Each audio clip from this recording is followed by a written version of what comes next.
Welcome to the Digital Analytics Power Hour. Tim, Michael, Mo, and the occasional guest discussing digital analytics issues of the day. Find them on Facebook at facebook.com/analytics hour and their website analyticshour.io. And now, the Digital Analytics Power Hour. Hi, everyone. Welcome to the Digital Analytics Power Hour. This is episode 108. Hey, Google, who's the quintessential analyst? Tim Wilson is the quintessential analyst, you dipshit. Have you ever been disappointed in the results you get from your smart device that listens to all your conversations and reports it back to their evil robot corporate overlords? Whatever's happening in that place, the latest rage in consumer electronics is definitely the smart speaker. And with any new tech comes new business opportunities, changes in user behavior, and a new analytics horizon. Hey, Mo, do you own any smart speakers? Yeah, it's funny. I don't at the moment, but I'm like on the brink. I was actually looking at them just after Christmas. So maybe this will be my inspiration. Yeah, wait for Prime Day. They're always on sale. No. What about you, Tim? What's your inventory of smart speaker devices?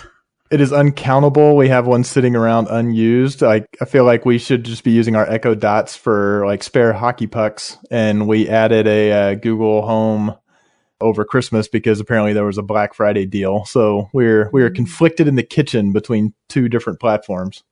Yeah, and I'm much the same, Tim. I think you and I are in the same boat. I literally have an Amazon Echo Show still in the box because I've never found a room to put it in yet.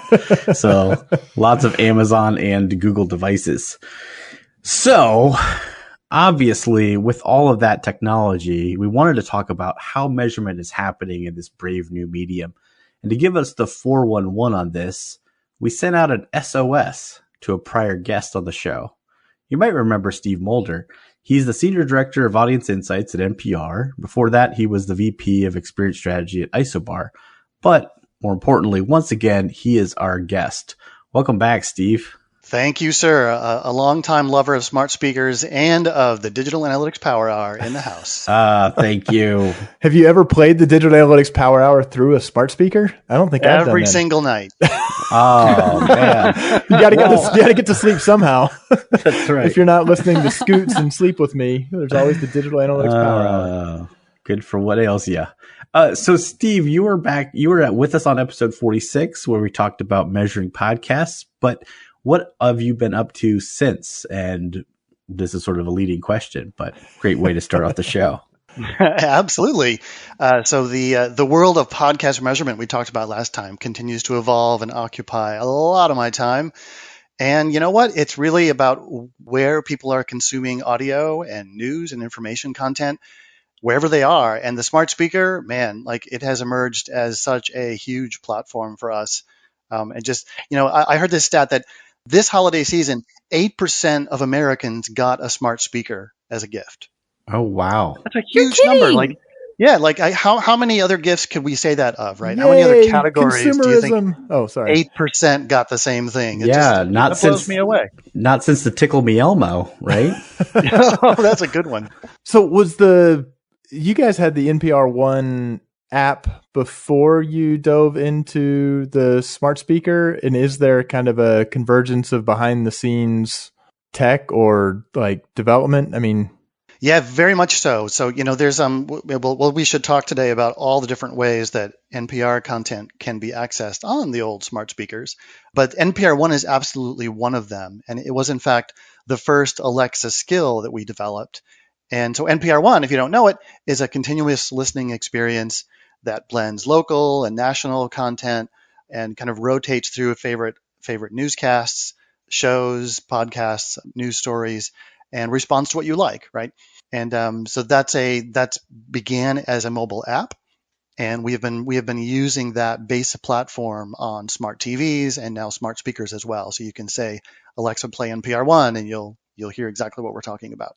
If you're listening to this through a speaker, then you might have just triggered a skill. Yeah. Yeah, I'm wondering how many times can we trigger our home speaker? Yeah, exactly, on this one conversation. Okay, so what I'm probably missing, and maybe it's because I don't own a smart speaker yet, is like, how big is this? How many people are actually listening on smart speakers? Like, is this, I guess from an analyst perspective, is this something that at some point I'm going to have to figure out how to pull into my analysis, or do you think this is only super relevant for NPR? Yeah. Well, just a few stats first. So I mentioned the huge number of people who got smart speakers as gifts over the holidays. Here's another one for you. Comparing this past December to the year before, the number of smart speakers in the U.S. grew 78% in 1 year. The number of devices in American households. 53 million people in the U.S. adults own a smart speaker now. That's 21% of people in the U.S. own a smart speaker. This says I've seen data that basically the adoption rate of smart speakers has been steeper and faster than any other category of device, than smartphones, than the telephone, that adoption rate. And that tells us something about the appetite for this way of interacting with your music, your news, your utilities, your house, your kids, you name it. When you look at some of the research about how families are using smart speakers, it's transformative. And people that start to use them, many of them become absolutely in love with what they can do on a daily basis in their lives. And I think I'm sounding like an advertisement at this point, but given the sales that you're seeing about smart speakers, all the different platforms, I think that's totally safe to say. Now, fully 10% of those are going to Tim and me, though. So, just want to average out the rest of the country.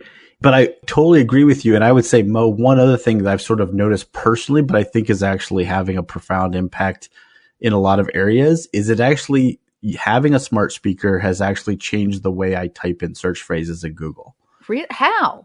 Because now I used to just type for the phrase that I was looking for. Now I type full questions most of the time.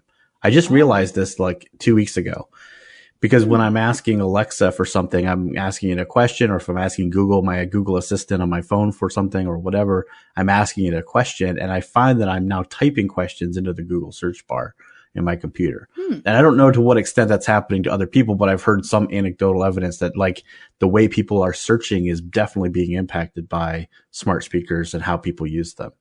But do you not think that's also just part of people's changing behavior towards using natural language and understanding that everything can use natural language now versus... I do, but I really think it's accelerated by voice, because I think voice communication is much more normal and informal and hence just sort of natural. I don't know. I'm not a linguist, but I think it's influenced by it. I feel like we've been talking collectively about, the move to voice interactions with your computer for decades, it feels like, right? And so I'm reminded, okay, I'm going to geek out a minute here, but Star Trek 4, the one with the That's whale, right. Oh, where Scotty is talking into the mouse in the, it comes back in time, computer. Exactly. And, we're all laughing because the promise of people talking to their computers has been always on the horizon. But one thing that we've seen happen, and research has borne this out, that people who own smart speakers start using Siri and Google Assistant on their mobile device and voice interactions in their cars. That seems to be a tipping point to getting people towards voice interactions with everything. So at the Consumer Electronics Show, my colleagues were there recently, and they told me about this trash can you can get for your kitchen that is voice activated. So you can say, open can, and not have to touch it to throw away stuff in the kitchen. So, will this become that ubiquitous? Will I be, wandering around my house talking to the parts of my house on a daily basis? I don't know. But I do think we're at a tipping point, and smart speakers in so many people's homes is part of that tipping point. But backing up to where you were starting, because I do think there's an interesting part. If you're a media, if you're a content creation, which is fundamentally what NPR is, there is that direct opportunity. I mean, you guys are even more so tied because you're historically an audio format. So that's about as naturally, to me, aligned with a smart speaker as possible. If we go back to the early days of the internet, brands weren't thinking about being on it or kind of where their place was. Now we have, obviously, Amazon was developing the platform to enable the shopping experience through their channel. But I am kind of intrigued And I just kind of lack vision of where if you're selling wine or you're selling shoes or you're selling apparel or you're CPG, you're selling toothpaste. One, there's a question of, is it like a mobile app where you say, well, I've got to come up with this skill that provides some value that is an excuse for somebody to interact. I have to go out and come up with a reason to engage to that channel. Or where, Michael, you were heading around, this is changing my search behavior. My understanding is that there is that convergence of the answer box in a Google search with what Alexa or Google is going to return to you. So there's actually kind of a content marketing SEO component out there where you may not be producing in audio, but you may need to have an eye towards, can this be found in audio? And I have no idea if there's any, if I ask a question that Google returns and it's basically about a brand, there's no way for that brand to ever right now to actually know that they were ranking in the first response for the Alexa skill or of search. To me, those are like two very different things, but I do struggle with where, to Mo's question of, if I'm an analyst at a brand, when is this going to hit me as an analyst? And does it depend on what my company is doing and how likely they're to be on the adoption frontier? I'm just going to add to that, because I was thinking about that exact example of, hey, Google, order me more wine. You know, when will I get to a point where that's now another channel that I need to factor in as like, hey, that drove this transaction for my customers. Yeah, I don't know how far we are from that and how the hell I'm going to get to it. But that totally seems like, given your wine gallery gig, that you could, that could be something new frontiers you could do. That's the way to get, just like a lot of what NPR has done has been to get, captive users by saying, we're going to be more where you need to be when you need it. Right. Yeah. But yeah, I'm really keen to hear your thoughts, Steve. I look, with any new platform, there's a land rush for brands, right? Where they see where the consumers are going, and they try to figure out, where can we create something unique and valuable that supports our brand, that's consistent with what we're trying to do, and that drives X sales, listening in our case, whatever they're trying to do. And so you're going to see, just like we have with other platforms, and I could use examples that kind of flopped, but maybe I should avoid talking about things like Second Life, where, you get land rushes for these new platforms, and sometimes they pan out, sometimes they don't, but the rate of adoption here speaks for itself. So, we're going to have a lot of different companies creating unique Alexa skills, some of which are going to be simple little games just to grow their brand recognition. Others are going to be more practical, that we're going to care about driving our business. A lot of it's going to be, though, media consumption, right? And you're right. This is where NPR's sweet spot is in terms of creating and distributing great content, and audio is our sweet spot. So, of course, smart speakers are going to be critical for us. And the value for us is really obvious and has been from the start. For other companies, for other brands, it's going to be more of a question mark, and it might take a while to figure out where those sweet spots are. But now that you're talking about it that way, and I'm thinking, well, there are content marketers out there saying, we're going to have really active blogging, or we're going to be the experts, or we're going to have a YouTube channel. Anything that's we're producing content to build trust in our brand. I guess that's where, so skills versus, I actually don't know enough. I know with Alexa, with Amazon, you've got skills that you kind of have to activate. I'm actually not that clear whether Google is a similar world.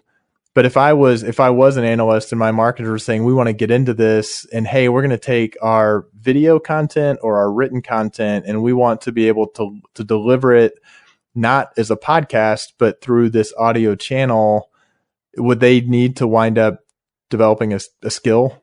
Yeah, that's exactly right. So skills on Amazon Alexa, actions on Google Home or Google Assistant. And that's exactly a good way of looking at it. And, keep in mind that more and more smart speakers now have screens. So what used to be an audio only experience is already broadening out. So what you're describing about, like companies using video, for example, suddenly the smart speaker is an obvious distribution point for them and no longer kind of a strange one as an audio only thing. Now it can do everything. What? Why has it got a screen? Uh, I'm so perplexed. Mo, So I can talk to my grandma. yeah, it's But then what? Like, isn't that why the iPad existed, or like why we have a smart television? Like, No, but you say is blown. it's, hey Google, show me pictures of what this weird cake cutter looks like. This was actually a Christmas Day example when my daughter was trying to assemble something, and we're like, we don't know what this is supposed to look like. Hands free. Yeah. She just talked to it. It popped it up, and we're like, oh, okay, I see how this is supposed to work. But won't that eventually just be on your phone? But yeah, you don't want to pick your phone up with your like cupcake hands. But you won't, because you'll be like, hey Siri, show me pictures of this cake. Anyway, I digress. Listen, it's about having more screens in your house than anybody else. And I don't think this has hit the Australian market quite as well. And actually, that's very true, because I remember last year at Super Week, there were very few people I talked to over in Europe who are using these devices yet. So I think the market penetration in the US is very distinct, and it hasn't really blown up a lot internationally yet. Although I bet you, Steve, you may even have some insight on that, because I don't know how many people internationally listen to NPR, but I bet it's a lot. It is. I actually don't have numbers in front of me on adoption elsewhere. I know that it's relatively high across Europe, but I don't actually have those numbers on me. Okay. Is the ABC? I mean, Mo, you haven't heard anything. Now I'm curious. I want to go see if the ABC is diving into that, or the BBC for that matter, so I can hit 2 other continents and not sound like a dumb American. I would be surprised if they were. I mean, I just use the app. So let's get into some brass tacks on just measurement. So I think a lot of people don't know. First of all, instrumentation. How do I get measurement attached to, let's say I'm a company and I build a skill or an action. How do I put measurement on top of that? What's that process like? Yes, welcome to the Wild West. Okay. No, it's not that bad. Okay, so to go there, we should talk about the different kinds of experiences around NPR content that you can get on a smart speaker. So you can get newscasts. So there's hourly 3-minute newscasts that NPR creates that you can get through your smart speaker. You can listen to a live stream of your favorite public radio station via smart speaker. You can listen to a particular podcast via Alexa or Google Home or other devices, or you can open up one of our custom skills. And these are the things that I think are going to proliferate more and more from brands. So, NPR, we have 3 skills. There's an NPR skill that I can tell you about. There's an NPR One skill. And also there's a new one we just launched, which is the Wait, Don't Tell Me quiz. So you can say to your Alexa, open Wait quiz. And I'm hoping there's another example of us suddenly deploying Alexas all across the world. That's right. This is something that just went live both on the Alexa and Google Home platforms. And so measurement across each of those varies. Okay. And we can drill into these one at a time, but we can go anywhere first that you'd like to. Well, before we hit the measurement, is when you say a skill or an action deploying on the 2, like that feels like so familiar to the iOS and Android.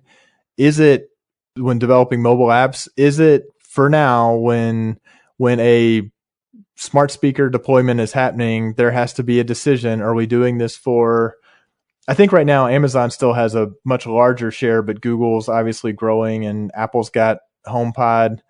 Are those completely independent code bases? Is it there's some base and then the measurement goes on top of it? When does it fork? Yeah, it forks pretty early, so they are different platforms effectively. And your iOS and Android comparison is a pretty good one. And that's true for development of skills and actions. And it's also true for on the measurement side, where each of these platforms has its own nomenclature. They have their own platform in terms of measurement and the kind of metrics that they report on and level of consistency around how those metrics are delivered as well. So it forks pretty early, right? And from an analytics point of view, that's part of the challenge, is trying to normalize data that's different platform, different standards for producing, different ways of actually getting the data. It makes our lives a little complicated. Now, we've found ways to get around that a little bit in certain areas, but looking at the skills themselves, it's not as simple as I think we all would love it to be. So how does it work? Is it you're programming in specific action? I mean, Yeah. So, okay. So for the skills themselves, we'll start there. For the skills themselves, out of the box, Amazon and Google provide baseline reporting that report back on users, all the things you'd expect, right? Users and sessions, but the magic really is around utterances and responses. So think about an utterance as a Alexa, do this thing, and a response is what Alexa would say to you back. So that back and forth, getting the data on those inputs and outputs, it's kind of like search analytics, right? Like when we had great keyword data, it's actually pretty similar to that. So there's a lot of rich data there. And that comes out of the box from Amazon and Google, and it's super powerful, and we use that all the time for optimizing the experience of our skills. So we get that data, but what we have found is on top of that. But you get the utterances and responses. That's native as well. That's the equivalent. I mean, that you get that with your base analytics, or you have to actually add in. Okay. That comes standard, and it's reported back through the Amazon Analytics interface, and Google has a very, very similar thing. But is that a web interface, or are you able to pull that data programmatically? It's a web interface. So the analytics are developing and maturing just as the main platform is. Okay. So we've seen Amazon Analytics get slowly better over time already, and now there's at least an exportability. So it's evolving. As you might expect. And do they layer on any sort of aggregated supplemental information they have about because obviously Amazon and Google both know a lot about the user. Do you get any geographic, demographic, any sort of other supplement? Can you slice the utterances by gender or anything like that? Not yet. Okay. And this is where, we're doing a whole lot to supplement this with our own research. So, we'll be doing our own surveys and interviews and usability tests with our audience so that we can try to collect and get a 360-degree view of these listeners, of these users. But it's early days on the analytics side. So we're kind of, putting together the puzzle, if you will. And so you can't pass, I'm assuming that you can't pass any kind of attributes yourself, like a custom dimension or something, like if you were able to link it to someone's account or anything like that? Not at this point. However, that's changing. So one of the things that we did was, we realized we want a cross-platform view of this world. We want a single source of data that crosses all these smart speaker platforms. We can aggregate, for example, how many people and how many hours are being spent across smart speakers with our content everywhere. So we've done a few things there. One is actually use the Google Analytics measurement protocol to send pings from the smart speaker when certain actions happen back to GA, so that we have another source for kind of routing our data through and can then aggregate the data there as well. So the things we're using that for specifically is, classic audience reach and engagement kind of measures, right? So that we can look at across all these smart speakers, how many interactions, sessions are we having?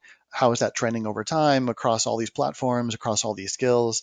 What are we learning about time spent per platform, time spent per user in a given session? All the sort of classic things that we do in Google Analytics anyway, but applying that to smart speaker interactions. So our analytics now are kind of a hodgepodge of skill-specific things from the vendors themselves, from Amazon and Google.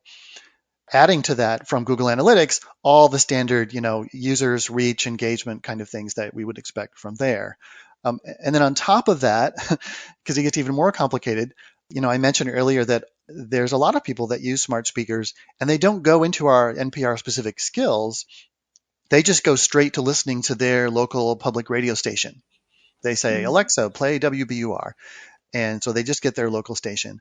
Or they just listen to our newscast. They say, listen to my flash briefing. And if NPR is in their flash briefing, then they'll hear the NPR newscast. Because those things are outside of our skills, we need separate ways of getting to those as well. And we do that through our other standard ways of measuring live streams and newscasts. So let me take a very short detour, I promise.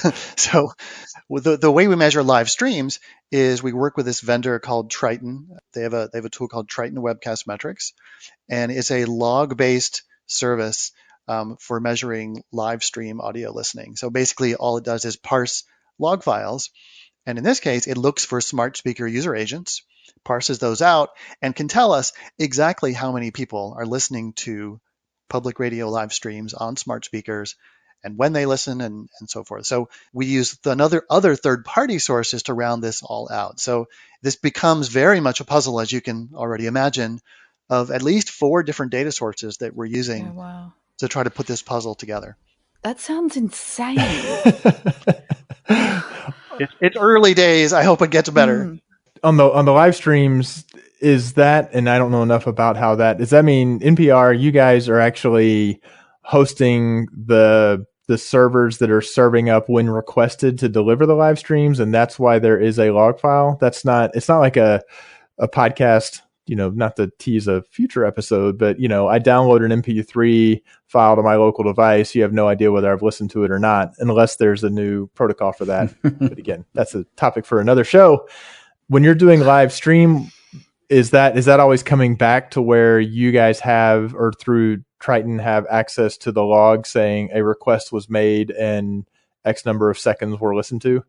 Yeah, you can think of it. Yeah, you can think of it the same kind of way as podcasts, where you've got live streams hosted on CDN, scattered across the country at individual NPR public radio stations, and then Triton has access to all those individual log files, and is aggregating and parsing those log files. Okay. So can I just go back to the utterances? Because that to me is incredibly interesting. So when that comes through, is that almost like an open text response? Or each of the vendors do some type of cleaning so that you can understand the basics of what they were asking? How you talk me through what the data actually looks like for that? Yeah, so the vendors in this case are absolutely doing their own parsing of what they hear. I mean, they've got, obviously, that is what their technology, their platform is best at, right? That recognition and parsing into language and storage of that. And then what we need to do on the skill side is create the responses that respond to all of those stated intentions. And there's why it really becomes more of a choose your own adventure kind of book, or maybe I should say Black Mirror Bandersnatch right now. It's in terms of all the trees that we need to design out to think about the potential utterances that the consumers say, the responses that we can give back to those sets of utterances, and building out a logical tree that represents all the possible paths that a given listener can take through that experience. Which I will say, having played the Wait, Don't Tell Me quiz, it's a little mind-boggling when you think about if you're on a quiz show and somebody says, "What's this?" and then you give an answer and they "Oh, I'll accept that," right? Because they're, if the answer is Queen Elizabeth, they're probably, you could say Elizabeth, or you could say Queen Elizabeth, or you could say the Queen of England. And right. It was intriguing because there are going to be a couple of questions where you think, wow, I can think of a bunch of different ways to answer this.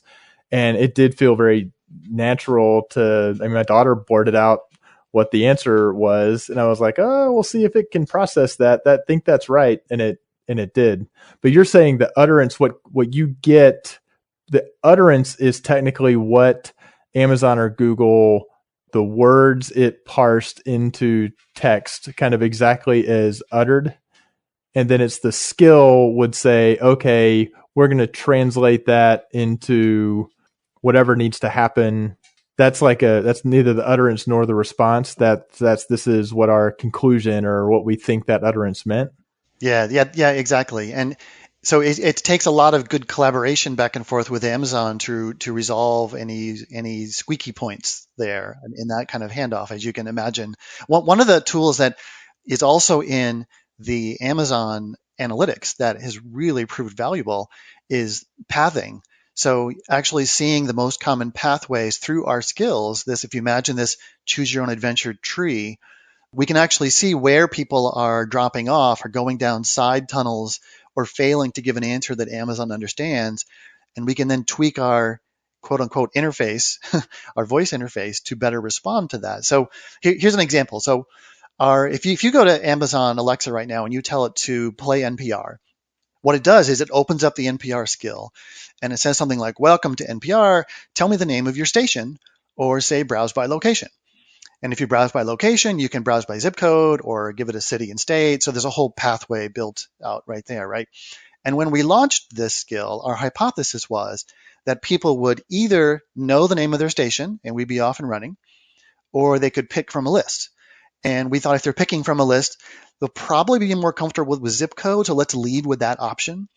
So we launched that way, lots of back and forth with Amazon, but launched with that and then looked very quickly at the data to look at the pathways in analytics to see if our hypothesis was right. And it turned out, yes, between naming their station or putting in a zip code, that was covering the vast majority of people. But what analytics told us soon after that is there were a lot of people who, when we asked the name of their station, they dropped off and they gave an answer to the name of their station that didn't make any sense. So when we looked at the data and looked at the actual utterances, we realized a lot of people, when asked the name of the station, were answering NPR. They didn't really know the name of their local station, right, by call letters or whatnot. So it was great intel for us. So in terms of product, we immediately turned around, went back into the flow that we created, the logic, and we changed the prompt. So, if the first time around we don't recognize the name of a station, well, now we'll say something like, okay, let's help you find your local NPR station. Tell us your zip code. Because we know if we can prompt them with a zip code, that was the path that led to best success.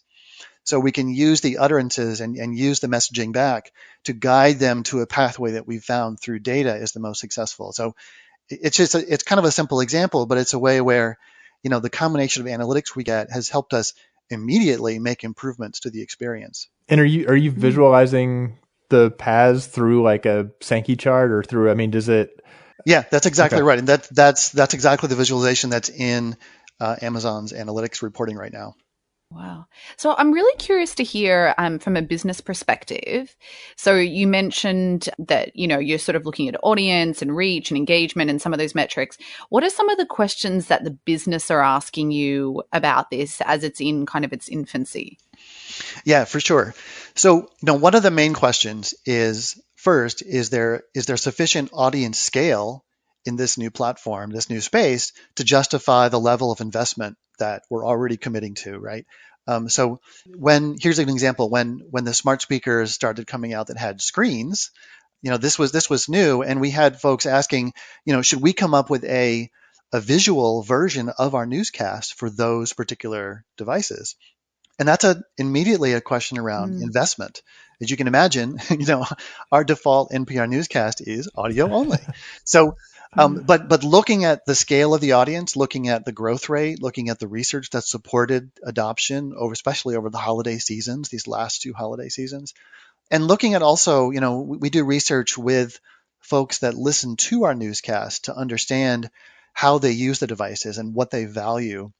And when we asked, for example, people that listen to our newscast already, 92% of them say that it's very or extremely important to them. That newscast delivered via smart speaker. So that's a huge number. And we also know that newscast is reaching a lot of people that don't otherwise listen to NPR.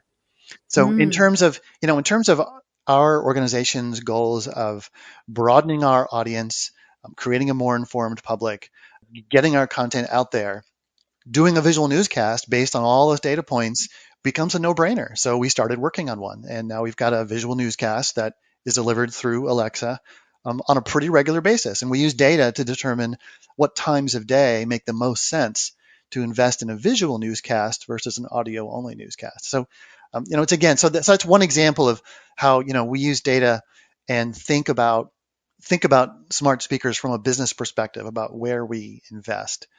So are there other parallels to kind of classic web analytics? You mentioned pathing. It sort of feels like the old null search results. Is there the equivalent of there was an utterance and we had to give I'm sorry, like to your example of, we don't understand that or we don't have that. Is that like, are there other parallels to call it traditional web analytics that you feel like you've stumbled across? Yeah, for sure. I mean, the sort of unknown, other, unidentified crops up everywhere. Another challenge that we have, it's just less parallel to web analytics than other domains that we deal with all the time, is when trying to identify in other data where smart speaker listening is happening, the user agents that smart speakers use are a little less than perfect. So, it makes our lives a little more complicated, just like our lives are already complicated in the land of live streams or podcasts.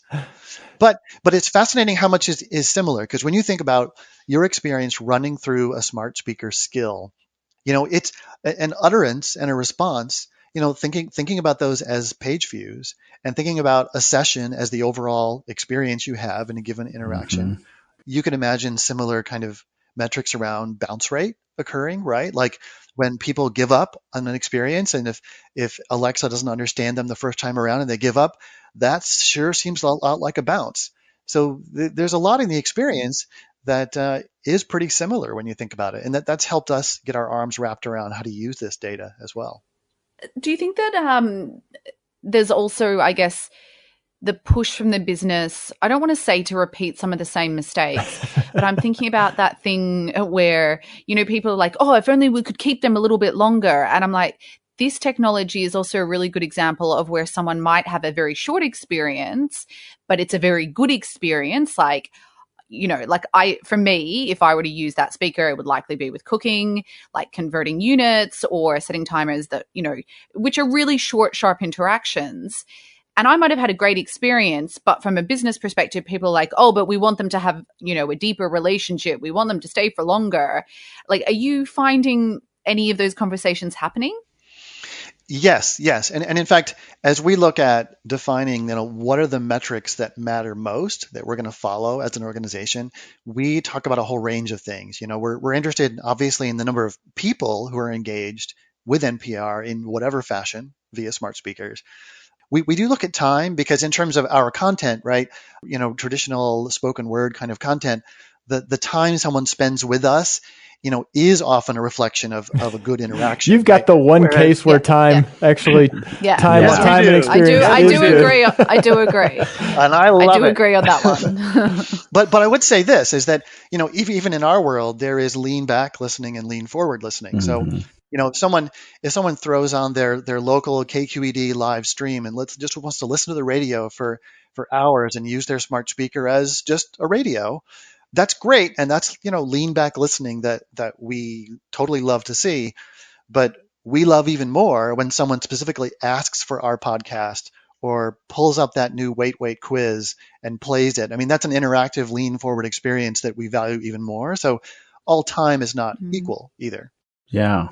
I mean, it's really interesting just to ponder like other scenarios, like, people who are selling things, or, how do you incent people to go get that skill or action on Alexa? And I wonder if we'll even see things like custom or vanity URL type concepts, so where they were when they asked for the skill and that kind of stuff. So I think Alexa has, one of the biggest problems with smart speakers in general is the discoverability problem. I mean, you remember when we got smartphones, right? And apps started coming out, and the Apple App Store became so big that there was no way to feature or find or discover new things. It was just overwhelming.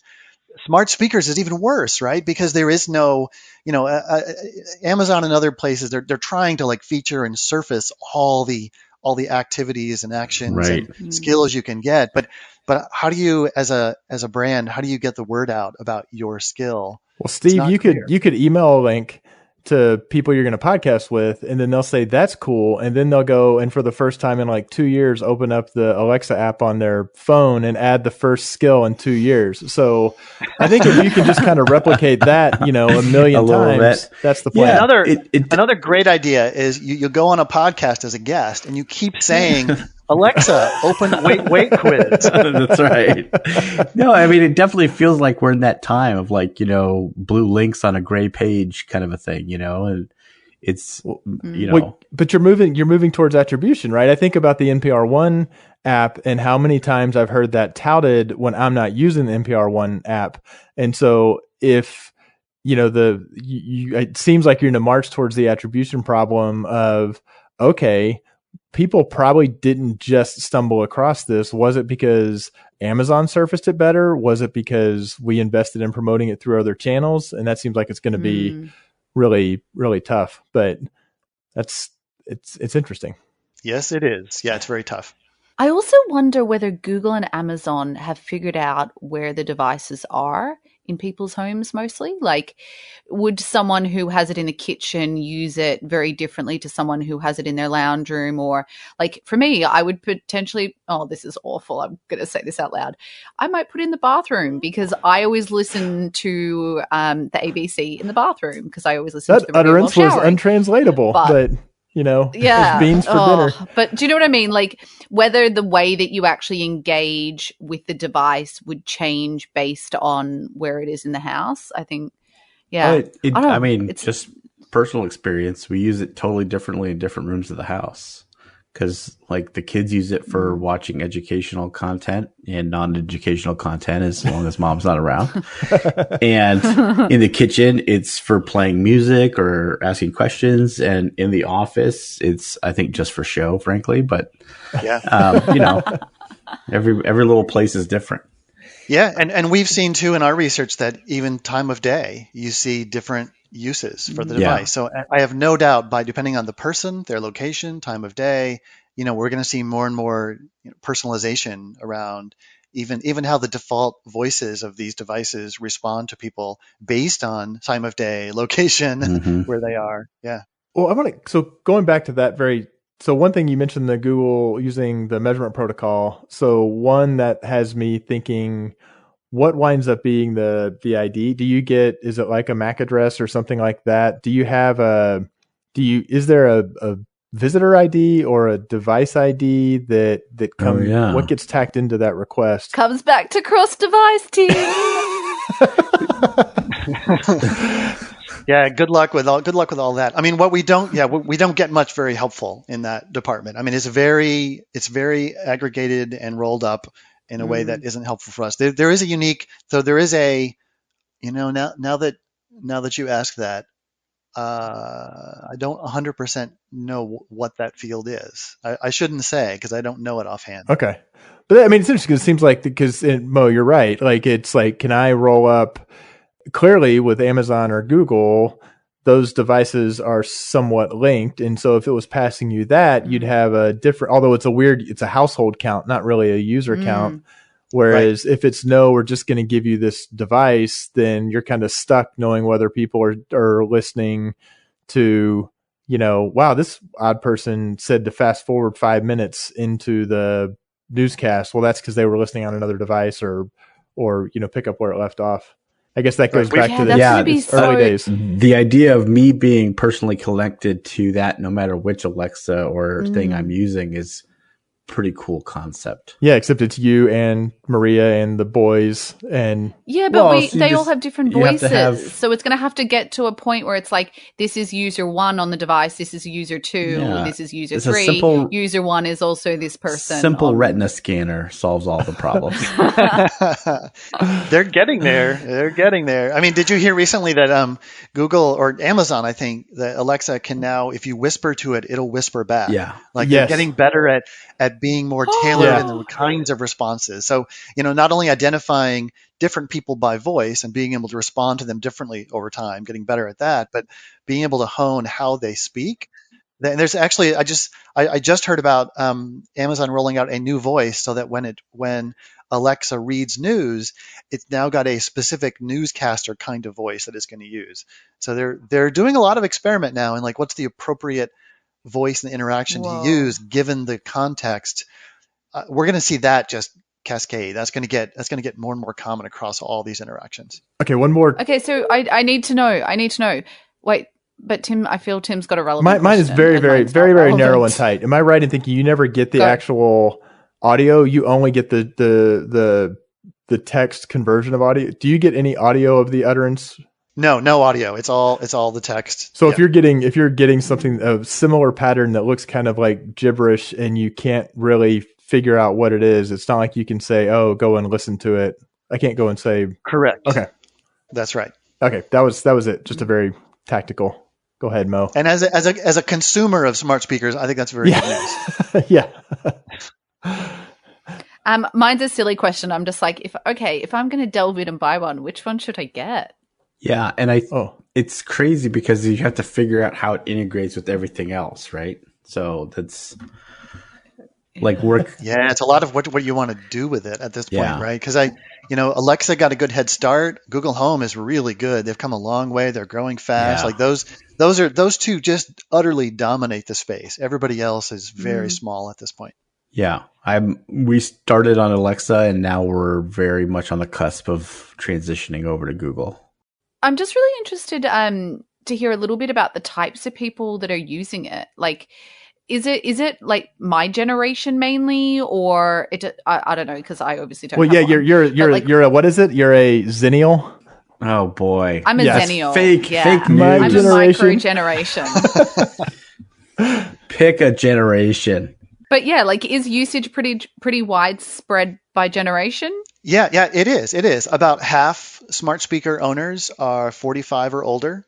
It crosses the gamut of ages and genders, and it's really become pretty mainstream at this point.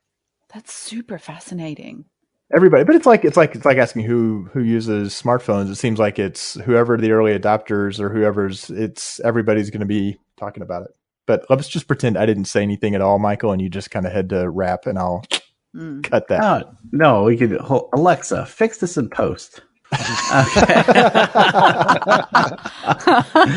Yeah, we do need to wrap up. This is awesome, though, because this is such cutting edge territory. So, Steve, it's so great that you're our friend and we knew about this and got you on the show. So, thanks for coming.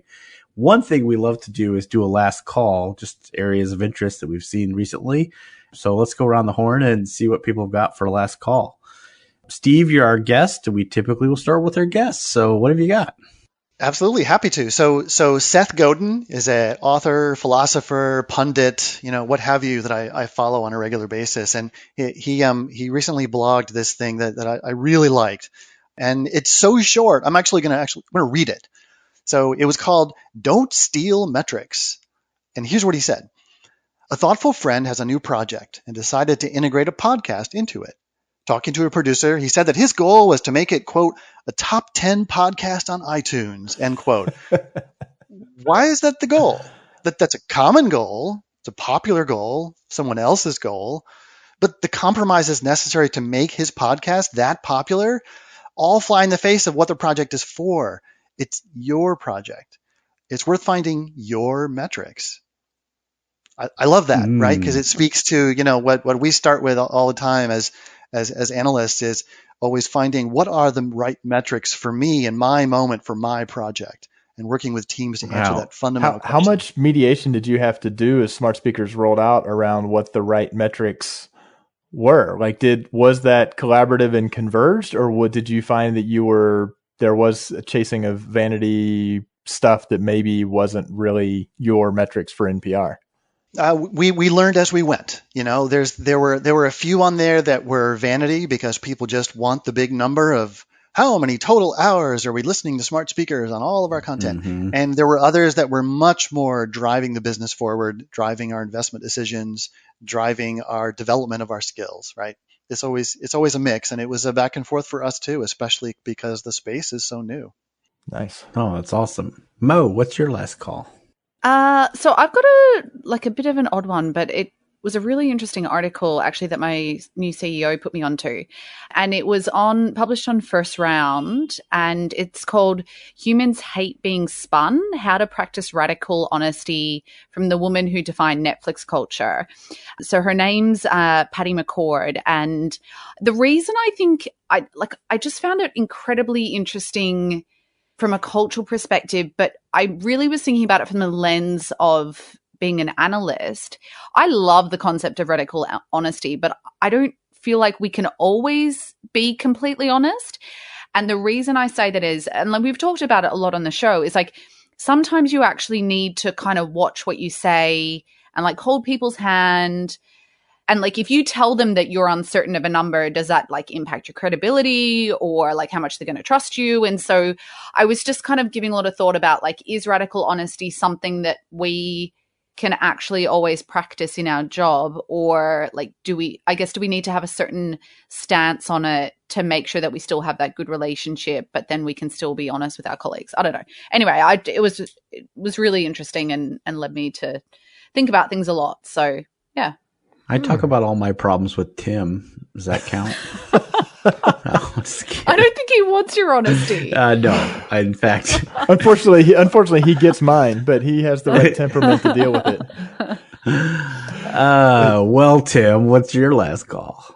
So I'm going to do a twofer, but one leads into the other. The first is we always talk about the Measure Slack team. So in case you missed it, if you're in the Measure Slack and you didn't see it, not for kind of ongoing funding, but for a way to get to a higher level, there is a Patreon page for Measure Slack, patreon.com/Measure Slack. So if you use that community and get value out of it and would like to see it be able to be kind of sustained and grown in some ways, consider maybe making a nominal donation. It's an ongoing kind of recurring thing. I feel like I should plug that because my last call is something from the Measure Slack team. So I'm probably butchering the name, but Maciek Staniszek. That sounds, nailed so it. he wrote it's on Medium, a post called State of Mobile Operating Systems Privacy in early 2019. And it was crazy thorough and informative, basically going back and forth between what Google and Apple both do, what they kind of covertly do, what they don't advertise they do, what seems good, what seems alarming. And it was just a really, really well written, well researched post.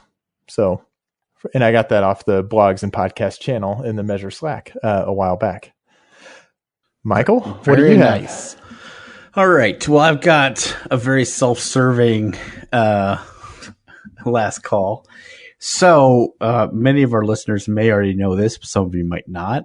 We are slowly making a migration away from Facebook, but we have opened up a LinkedIn group, which is growing a lot faster than we even realized. And so if you're not aware of it, we'd love to have you as a part of the group. And so feel free to join.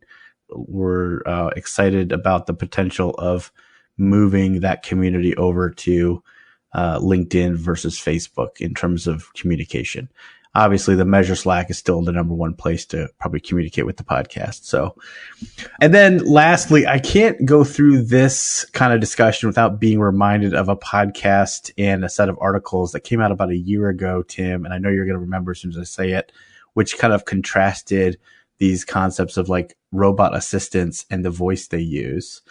And so male and female voices and why they are considered that way. And it really raises a lot of very interesting cultural questions about that. And so we'll dig up an article. There's about 4 or 5 that I found that kind of cover the topic. And I know there was a popular podcast episode that I listened to about robotics a long time ago that also kind of raised that issue. So while I can't think of it right now, it's definitely bringing back to mind, like, when Alexa is a woman's voice and other robots are male voices, like why that is and some of the cultural norms that kind of underlie that from a research perspective. It's pretty neat. Anyway. All right. Well, thank you, everybody. Steve, thanks again for coming back on the show. I know it's very intimidating because of Tim. Yeah, you're so scary. So scary. No, it's been such a pleasure. Thank you for sharing with us some of the things you're learning as you dive into this world of smart speakers and assisted, whatever these are called now, whatever this category is called. I think we're all headed there. And so it's pretty cool to get a little bit of an insider's view. And we'd love to hear from you. Are you working with these technologies? Are you doing cool stuff with them? Let's keep the conversation going over on the Measure Slack and or our new LinkedIn group. Or you can also reach out to us via our website. Well, as always, I know that Mo Kiss and Tim Wilson want to encourage all of you out there to keep analyzing. Thanks for listening, and don't forget to join the conversation on Facebook, Twitter, or Measure Slack group. We welcome your comments and questions. Visit us on the web at analyticshour.io, facebook.com/analyticshour, or at analyticshour on Twitter. So smart guys wanted to fit in, so they made up a term called analytics. Analytics don't work. Analytics. Oh my God. What the fuck does that even mean? Oh, well, I was about to devastate all the other people. Give me a chance, Tim. Yeah. What does he know about analytics except for almost everything? Are we recording this, Tim? Oh, we are. Great. Oh, don't. So, oh man, okay, I'm not going to keep talking about this or Tim's going to yell at me. Tim, do you have some, like, new camera? You look, like, really dreamy, like you've got, that special video mode. A dreamy camera? Look how, he looks dreamy, doesn't he? Wow. I'm so glad we're recording. Mine's shit, but I'm going with it. You know what's going to be hot in 2019? Smart speaker measurements. Sorry, I don't understand. Tim Wilson is the quintessential analyst, you dipshit. I mean, I will go so hard nerd on NPR stuff that somebody else is going to need to. I'm trying to be better. Okay, as the non-smart speaker owner, I think that's appropriate. I'll go ahead. I realized I forgot to tell my little thing about how I had this friend who loves his smart speaker and buys things with it. And so I like to walk into his house on a regular basis and say, Alexa, buy 1 ton of cat litter. I've also already been the recipient of my son browsing through the Amazon account and adding 17 bouncy houses and ordering them. So that is something that, you know. Rock, flag, and hey, Google!